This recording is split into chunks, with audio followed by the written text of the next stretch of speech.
العربيه دي بقى لها 10 سنين في السوق بنفس الشكل. انتوا نسيتوا نفسكم ولا ايه؟ يعني جي تي ار قوي يعني دي جي تي ار تعشش براحتها. انت دورانجو يابا، انت المفروض تنزل كل سنه ديتك تكلم الديزاينر يوم الخميس بالليل تقول له فين ديزاين الدورانجو الجديد. كل سنه تنزل كل سنه. يعني دي تنزل كل سنه مع الايفون. ايفون ينزل شهر 9 شهر 10 دورانجو. هو الفرق ما بينها وبين الايفون ب 5000، دي 194,000 درهم.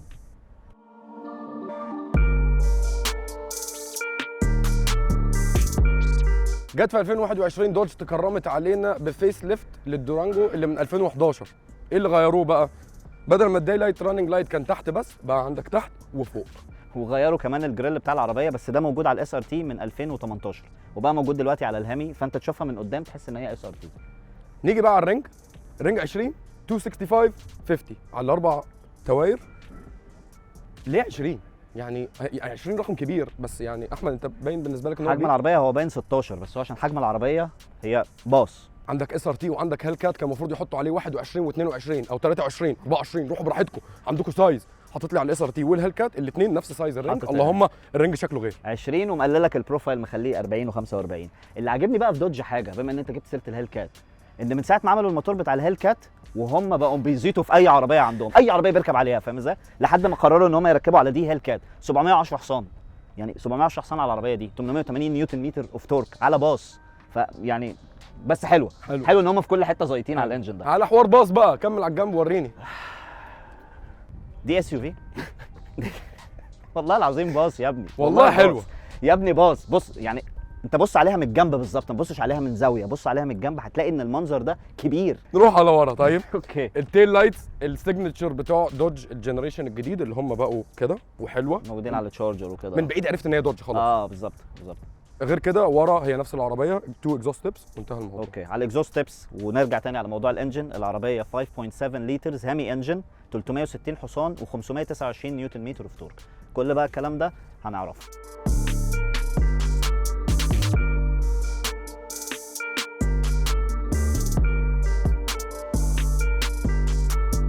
نيجي بقى على الفيس ليفت الحقيقي اللي من جوه. سكرين داشبورد بشكل عام. ده فيس ليفت، ده اول نيو. ده اول نيو لان هم غيروا شكل اللاي اوت بتاع العربيه، ما تحسش ان هي دوج. يعني شفت الاول اي دوج كنت بتركبها هي من جوه نفس التشارجر، نفس الشكل. حتى الدورانجو اللي فاتت كانت نفس التشارجر. ف 2021 غيروا اللعبه خالص وحسيتهم ايه، ادوها شويه لكجري وخدوا حاجات من عربيات تانية. يعني شايف بقى الباتنز دي رام. حته ان هو يديك باتن طالع لبره محترم كده شيك بتدوسه. لا حلوه جدا. السكرين شكلها فعلا يعني ما تحسش ان انت راكب باص، يعني تحس ان انت راكب عربيه، تحس ان انت راكب اس يو في. لا والسكرين فيري ريسبونسيف طبعا. فيها كل حاجه انت محتاجها. اشهد لهم ابل كار بلاي، اندرويد اوتو، حاجه محترمه اتعلموا منهم يا ريت. بلوتوث وايرلس، مش محتاج تحط واير. انت اول ما بتقلط 4 يو اس بي بورتس، 2 يو اس بي سيز و2 يو اس بي اي، واي او اكس لو احتجت، وبرده مديك الابل كار بلاي وايرلس. افهموا بقى الموضوع ده يا ريت. بالظبط. غير كده الشاشه فيها كل حاجه انت محتاجها. هيتد ستيرنج ويل، ممكن تدوس ميديا، نافيجيشن، سيتنجز، الفنتد سيتس وهيتد سيتس الاثنين موجودين.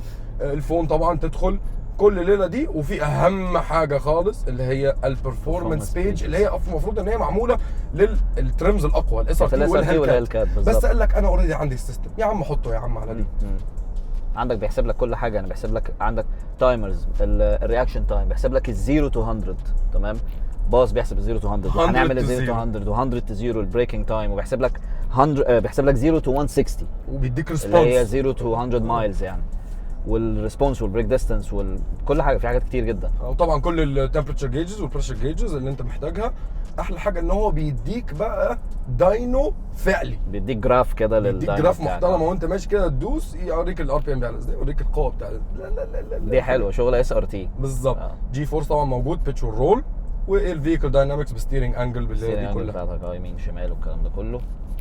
تقدر تاخد سكرين شوت، تاخد سناب شوت. ايوه وسناب شوت ده بينزل على يو اس بي ويوريك بقى ان انت عايز تعمل الريدنجز بتاعتك كلها، بيطلع لك كل حاجه زي ريبورت كده. بتخلص بعد، وفي كمان لاب تايم. يعني انت بعد ما بتخلص لفه معينه ولا حاجه، مثلا لو انت في التراك، ما اعرفش تدخل العربيه دي التراك ليه، بس انت بعد ما بتدخلها التراك بيحسب لك الكلام ده، فتخلي برده الريكوردز كلها عندك. لا حاجه محترمه. جدا حاجه محترمه. تنزل على الزرار اللي تحت. تمام. عندك حاجه اسمها سبورت اون. العربيه ما فيهاش درايفنج مودز، يعني ما عندكش مثلا لو تعمل سبورت ولا ايكو ولا ستريت ولا كومفورت ولا ما فيش ده. هو سبورت اون سبورت اوف، وفي حاجه اسمها ايكو اوف. لما انت بتعمل سبورت اون هو لوحده بيفصل لك موضوع الايكو اوف ده، لان ما ينفعش تبقى ايكو وسبورت في نفس الوقت. انت الايكو شغال 24 ساعه الى ان تطفيه بالظبط. السبورت اوف 24 ساعه الى ان تشغله. الى ان تشغله بالظبط، نفس الكلام ده. ايكو اوف عامل زي تراكشن كنترول، هو دايما شغال لحد ما انت تدوس انت فصلته. الله ينور عليك. تمام. بقى باركينج سنسور، كل حاجه، لين اسيست طبعا، ادابتيف كروز كنترول، كوليجن افويدنس، كل حاجه انت محتاجها.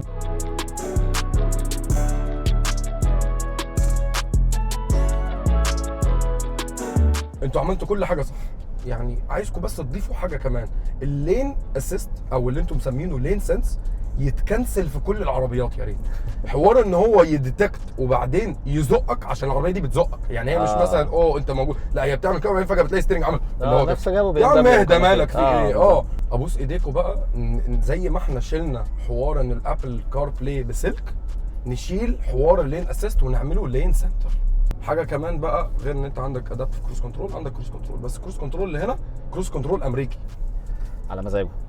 هو مش على مزاجه، بس هو ما عندوش بريكنج سيستم. مفيش بريك. يعني انت عملت كروز كنترول على 100، الشارع نزل لتحت 100 101 102 103 104، لقيت بقى رادار، لقيتش رادار، مش مشكلتي. بس هو اول ما الشارع بيرجع طبيعي تاني بيرجع هو لسرعته، يعني بيبدا هو ما بيديش فرامل، هو بيشيل رجله مع بنزين تحس، فاهم ازاي، لحد ما السرعه ترجع طبيعي. يعني ما بيديش. يعني الالمان بيضربوا بريك. يعني انت مثلا لو انت على 120 حطيت 100 هتلاقي العربيه نزلت 120 ل 100 في بريكنج سيستم ساعتها، عشان انت طالب كده. امريكان ما عندهمش بريكنج سيستم، انت بتنزل 120 ل 100 هشيل رجلي مع البنزين، ده اخرك معايا. بالظبط.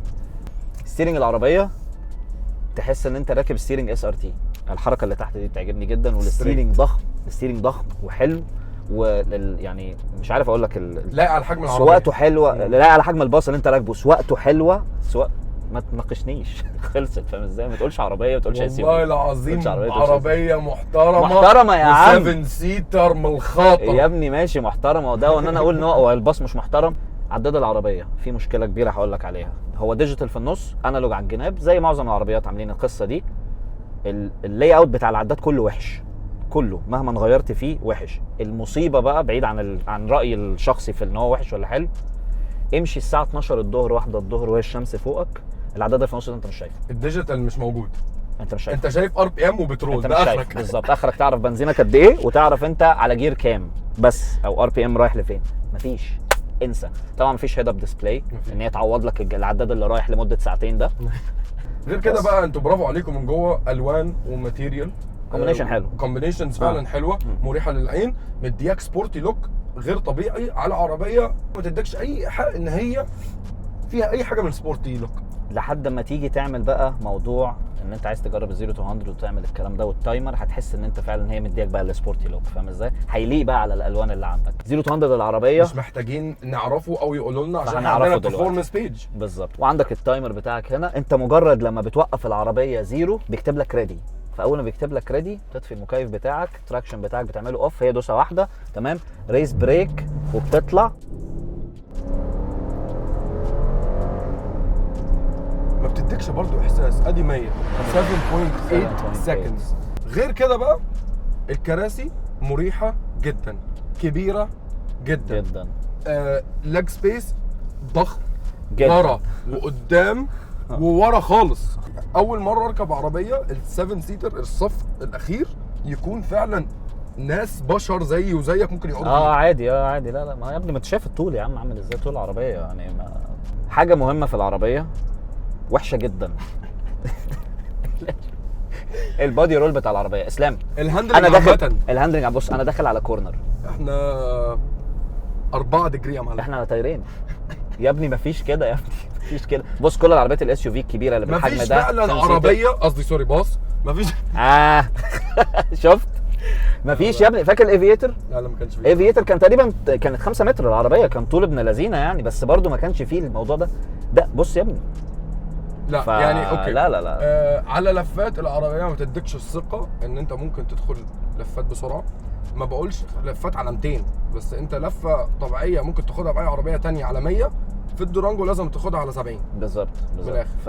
فده لا، ده ما عجبنيش خالص بصراحه. يعني انا قلت ممكن الكنترول بتاع يعني لو هسوق حاجه من الفاميلي بتاعتها مثلا نروح على جيب مثلا جراند شيروكي. جراند شيروكي بالعكس على الكورنرز وبتاع كده رائعه.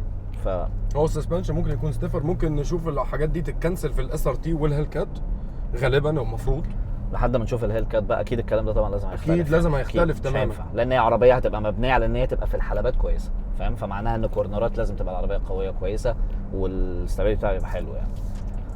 بس اوفرول عربيه جميله اللي قاعد قدام، عربيه جميله اللي قاعد ورا، والعربيه جميله اللي قاعد ورا خالص. هي طول عمرها كانت اكبر دوج اس يو في في الفليت بتاعهم. عربيه ليها مكانتها لوحدها.